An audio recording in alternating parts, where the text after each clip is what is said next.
What is up, Script fam? I am back with another filthy, disgustingly casual deck profile today. And this video is going to be talking about some Draft Box 5 cards that came out. And then, of course, before we start this video, let me give a shout out to my sponsor, Alec Pastrana, Beard Collectibles, best shop on the planet. If you haven't got your Steelers product for Draft Box 5 or haven't started pre-ordering your expansion packs or Series 10, make sure you go through Alec Pastrana and Beard Collectibles to get that.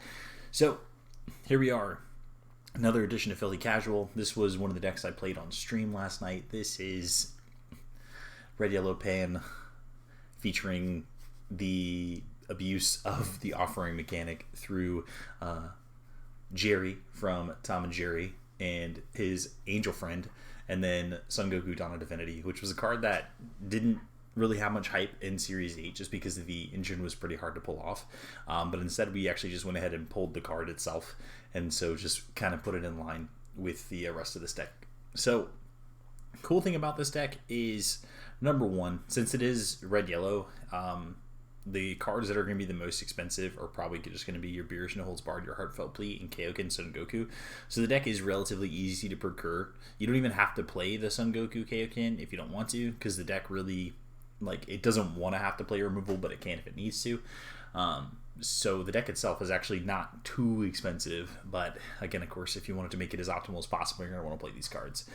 So let's go into the extra cards. We're playing Dragon Ball's Negative Energy Overflow. I know, you could play the Janemba Secret Rare in this deck if you have access to it. I've just been a really big fan of jamming Dragon Ball's Negative Energy Overflow in pretty much every deck that I can, because since everyone is playing stuff like, these wide board states with Jiren, or they're playing Boo, or they're playing Surge Goku, or just all these decks, just a lot of these threats kind of stick around, and just having that fresh reset is just very powerful right now, I think, in this format. So we're playing that as our secret. We're playing 2 Denial of Hope and 2 Almighty Resistance.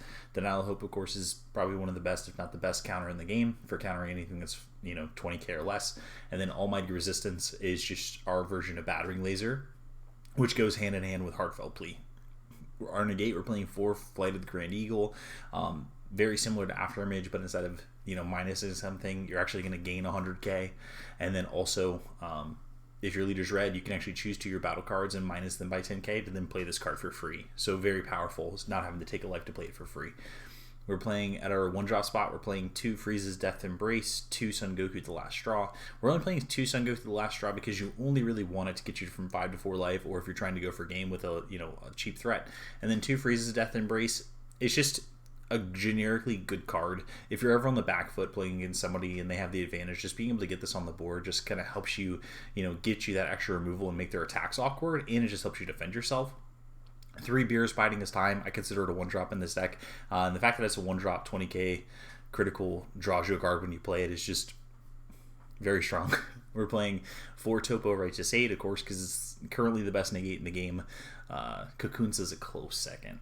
3 Kaioken Son Goku, just good barrier removal if you're playing against any barrier threats, or if you're playing against something like Invoker, being able to get that off the board, you're going to want it.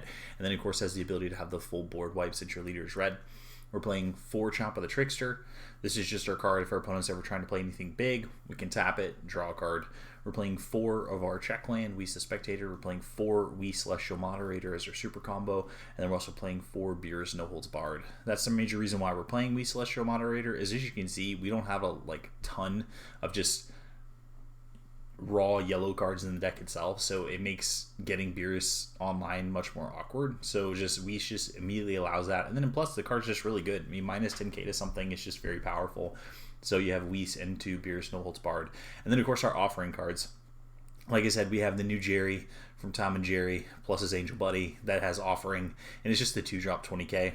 And in this deck, it's a 2-drop 25k. More often than not, you're drawing 3 cards off of it because of Pan's ability plus offering. And then we're playing 4x Son Goku Dawn of Divinity, critical 3-drop 25k, draws 3 cards more often than not. If your opponent takes the damage, if they take the damage critical and then you have a 25k critical that's swinging at them, that's pretty huge. So these threats are they're pretty cheap, and they just allow you to be just generate so much card advantage that you often can steamroll a lot of slower opponents. This deck on the play is very difficult to beat because you're going to hit that 2-drop on turn 2, and your opponent's not going to be able to interact with it, and that's just going to kind of start this snowball effect And then, of course, our win condition. We play 3 SS4 Son Goku Heartfelt Plea. You're going to find it in this deck. You're going to be able to play it like really easily since you have the arrival target for Beerus, which is a 25k. If you play a Kitella or if you play a Dawn of Divinity, you're going to be able to just get up to 25k, draw your cards, and then go and do SS4 Son Goku or Heartfelt Plea. So this deck is really just trying to do critical mass of offering to force the opponent's life total to either go down or just allow you to snowball. So just think about the turn where you go, it's your awakening turn, you play one of your offering effects. All right, say your opponent lets you draw 3. Okay, you trigger awakening, show your Heartfelt Plea. Are they going to let you draw another 3 cards off of Heartfelt Plea being played? Are they going to take damage? What are they going to do? And then combine that with Almighty Resistance as your battering laser. You're going to be able to close out games with these threats like pretty easily. So this here is the deck itself. Really fun to play. If you like Pan, you like playing these more casual deck archetypes, and you like triggering offering, and you like putting your opponent into spots where they are damned if they do, damned if they don't kind of thing, then you're going to want to go with this kind of deck. It's a lot of fun to play so far. Like I said, this was featured on stream last night. I played a game with it against Pat O'Neill, and the deck, like I said, just steamrolls. It's just offering the deck. But anyways, thank you guys so much for watching this video. I hope you guys enjoyed it. Please take time, check out the Twitch channel, and then also make sure you check out the Patreon. If you're looking to take your game to the next level and you want access to articles and different videos, different concepts, make sure you check out our Patreon. It is currently the best one that exists within the game. And today we're also going to be posting Frisco's in-depth look at the 4-color Surge Coup variant that plays Strength of Legends and the 10k Vanillas. So anyways, thank you so much. Hashtag Scruffam is best fam. Okay, thanks. Bye!